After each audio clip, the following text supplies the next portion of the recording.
brought to you by Agilus Diagnostics.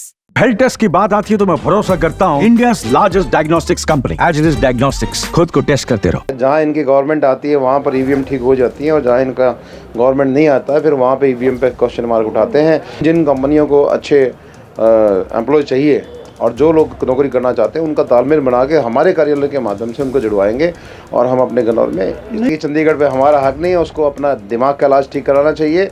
यदि हमारे हरियाणा के साथ ऐसा कुछ हुआ तो हम जब समय आएगा तब बता देंगे। चंडीगढ़ पे हमारा बराबर का हक है और विधानसभा वहीं बनेगी। गन्नौर से निर्दलीय विधायक और बीजेपी से समर्थित विधायक देवेंद्र खाद्यान हमारे साथ हैं।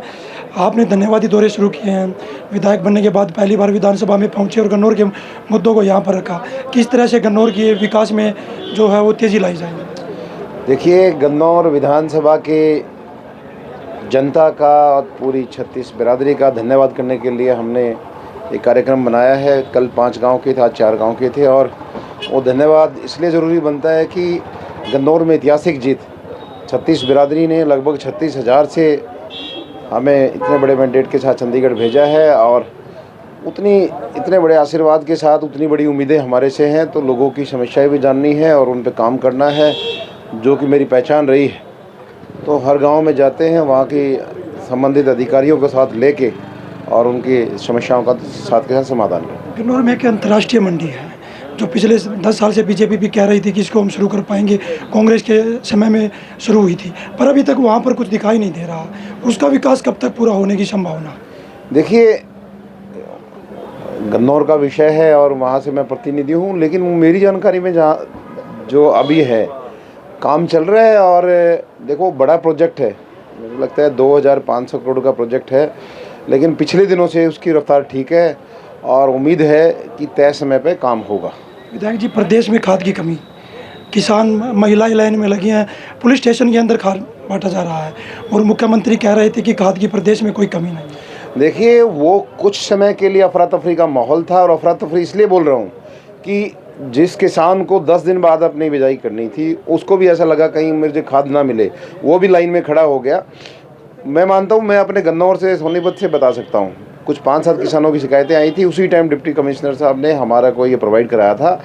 यहाँ समस्याएं कम है लेकिन अफरा तफरी ज़्यादा है और विपक्ष उस चीज़ को उठा रहा है। मैं समझता हूँ उनको जेन्युइन मुद्दे उठाना चाहिए, कोई मुद्दा नहीं। कांग्रेस के प्रदेश अध्यक्ष लगातार कह रहे कि ईवीएम की गड़बड़ी से बीजेपी ने प्रदेश में सरकार बनाई है, आरोप लगा रहे कि जिसने सबूत दिए हैं उसको भी जान का खतरा है।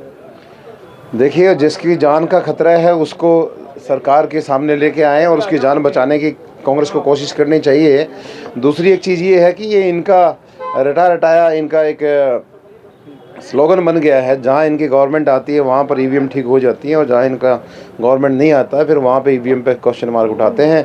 ये अपने इंटरनल चीज़ों पे इनका क्या संगठन था, कैसे इनका तालमेल बिगड़ा, और जब सर्व समाज को आप साथ लेके नहीं चलोगे तो उसका रिजल्ट तो फिर उल्टा रहेगा ही। अब की बार विधानसभा में काफ़ी मुद्दे विपक्ष ने उठाए हैं, बढ़ती महंगाई को लेकर, बढ़ती गरीबी को लेकर, बढ़ती बेरोजगारी को लेकर, ये मुद्दे काफ़ी हैवी रहे हैं विधानसभा में।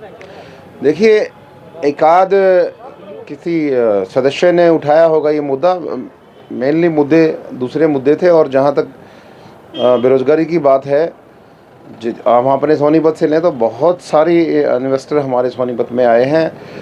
अब एक धारणा बन गई है नौजवानों के अंदर भी कि भाई बहुत सारे नौजवान अच्छी नौकरियां चाहते हैं, गवर्नमेंट जॉब की तरफ बढ़ रहे हैं, प्राइवेट सेक्टर में उनको देखना चाहिए। अब हमने एक प्लानिंग अपने गन्नौर के लिए की है कि जिन जिन कंपनियों को अच्छे एम्प्लॉय चाहिए और जो लोग नौकरी करना चाहते हैं उनका तालमेल बना के हमारे कार्यालय के माध्यम से उनको जुड़वाएंगे और हम अपने गन्नौर में। नई विधानसभा को लेकर लगातार बीजेपी के पंजाब के प्रदेश अध्यक्ष वो भी कह रहे हैं कि चंडीगढ़ पे हमारा हक है, अगर हरियाणा ने बनाना तो पंचकुला में नई विधानसभा बनाए, इसको लेकर क्या कहो?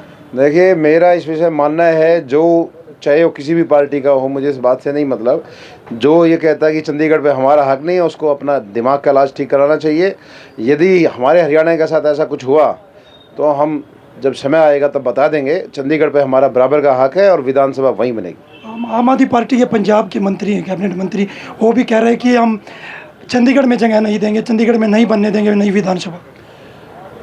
उनको अभी सिर्फ अपने काम पे ध्यान देना चाहिए। वहाँ क्या किसान के हालात हैं और क्या क्या वहाँ नशे के हालात हैं वो उनका विषय नहीं है। कि केवल एक मंत्री से इसका बात का फैसला होना है। अब न्यायालय है, सरकार है, सब कुछ है, लेकिन मेरा अपना मानना ये है कि हमारा बराबर का हक है और उस चीज़ के लिए मेरे जैसे भी लोगों को सड़क पे बैठना पड़े तो हम बैठेंगे। दिल्ली के चंडीगढ़ के शंभू बॉर्डर और पंजाब के खनौरी बॉर्डर पर किसान बैठे हैं। उन्होंने कॉल दिया कि चंडीगढ़ जाएंगे दिसंबर की 5 तारीख को। उसको किस तरह अपनी मांगों को लेकर MSP गारंटी कानून को लेकर दिल्ली की कॉल दी। देखिए, मेरा इस विषय में मानना है कि सरकार को दोबारा किसान संगठनों से, किसानों से बात करनी चाहिए और इसका समाधान वो केवल बातचीत से ही निकलना है, किसी प्रोटेस्ट से नहीं निकलना है। और लंबे समय से अब हमारे सोनीपत में भी वो एक लाइन की वजह से जाम की स्थिति बनी रहती है। हमने खुद कोशिश की है कि जब अब यदि सारी चीज़ें स्मूथ हो जाएँ तो खुल जाए ताकि लोगों को सुविधा हो। और मैं समझता हूँ बहुत सारी चीज़ों पे सहमति बनी भी है। एक आध चीज़ पे कुछ किसान संगठनों को भी समझ के आपस में तालमेल बना के इस समस्या से बाहर निकलना चाहिए। जो हमारे साथ गन्नौर से विधायक देवेंद्र खाद्यान थे, उनका कहना है कि चंडीगढ़ में विधानसभा को लेकर जितना हक पंजाब का उतना ही बराबर का हक हरियाणा का भी है और चंडीगढ़ में ही हरियाणा की विधानसभा बनेगी। सोनीपत से पवन राठी, हरियाणा तक।